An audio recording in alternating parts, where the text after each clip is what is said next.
Daniel को शेर की मान में किस लिए डाल दिया गया?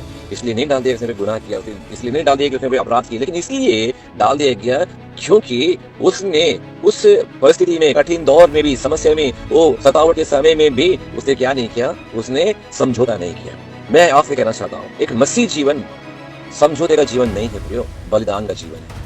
Christian life is not for compromise, is life for sacrifice. ये एक सेक्रीफाइस का जीवन है। मसीह जीवन बलिदान का जीवन है, समझौते का जीवन है, कॉम्प्रोमाइज का जीवन है कि हम जब खुदा के लिए हम जब खड़े हुए हैं, जब सेक्रीफाइस कर रहे हैं, तो हमारा जीवन कष्ट में हो सकता है। याद रखें, सद्रक मेशक अबेदनगो को आग की भट्टी में इसलिए डाल दिया गया था कि उन्होंने राजा की मूर्ति के आगे दंडवत नहीं किया। और याद रखिए, उनके लिए भट्टी 7 गुना और बढ़ा दी। हो सकता है कि उस समय तक यदि हम अपने जीवन के अंदर प्रभु के लिए समझौता ना करें, परमेश्वर के द्वारा, परमेश्वर के अलावा हम किसी और चीजों में कॉम्प्रोमाइज ना करें, तो हो सकता है कि ऐसा करते हुए हमारे जीवन के अंदर कुछ चीजें ऐसी हो जो हमारे जीवन को और ज्यादा कष्ट बना दे। लेकिन मैं आपसे कहना चाहता हूँ कि वो कष्ट में समय के कुछ क्षण के बाद, कुछ समय के बाद, कुछ दिन के बाद, कुछ महीने के बाद, कुछ हफ्तों के बाद, कुछ सालों के बाद परमेश्वर हमारे जीवन से एक अद्भुत काम करेगा। हालेलुया। दानियल की उस शेरों के मान में जब दानियल डाल दिया गया था, तो बाइबल कहती है कि परमेश्वर ने शेरों के मुंह को बंद कर दिया। बाइबल कहती है कि सद्रक मेशक अबेदनगो को 7 गुना भट्टी में जब डाल दिया गया था, तो परमेश्वर का पुत्र प्रभु यीशु क्रिस्त आग में होकर उनके साथ आग में था प्रियो। और बाइबल कहती है उनके सिर का एक बाल भी नहीं जला, उनके कपड़ों की एक छोटी धाग में नहीं जला,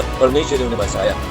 और अभी मैं आपको जो हमने पढ़ा किसी के 6 अध्याय उसकी 13वीं आयत में कि कठिन दौर में यदि हमें किसी चीज का सामना करना है, तो जरूरत है कि हम परमेश्वर के हम हथियारों को बांध लें। हम परमेश्वर से प्रार्थना में, परमेश्वर की विश्वास में, ओ धार्मिकता की झीलम में, ओ सत्यता की पेटी में, ओ सुसमाचार के जूतों में, ओ आत्मा की तलवार, वचन की तलवार में हम अपने आप को क्या करें? ढाल लें। क्योंकि यही चीज है हमें हमारे मुश्किल दौर में जो शैतान हमें फंसाने की, हमें गिराने की, हमें लड़ाने की, या हमें किसी प्रकार से परमेश्वर दूर करने की हम जब कोशिश करेगा, या बुरी युक्तियां जब योजना बनाएगा, तो हमारे लिए ये आत्मिक हथियार हमें सुरक्षा देने का कार्य करेंगे। आमीन। हमें शैतान के साथ लड़ने का कार्य करेगा। और इतना ही नहीं, तो इसमें परमेश्वर हमें विजयवंत भी बनाएगा। Praise the Lord. इसलिए पौलुस बातों को कहता है कि इसलिए परमेश्वर के सारे हथियारों को बांध लेना है, ताकि बुरे दिनों का सामना कर सके और सब कुछ पूरा करके स्थिर रह सके। आमीन। और सब कुछ पूरा करके हम प्रभु यीशु मसीह के दूसरे आगमन तक भी अपने आप को स्थिर कर सके, क्योंकि खुदा जल्दी आने वाला है,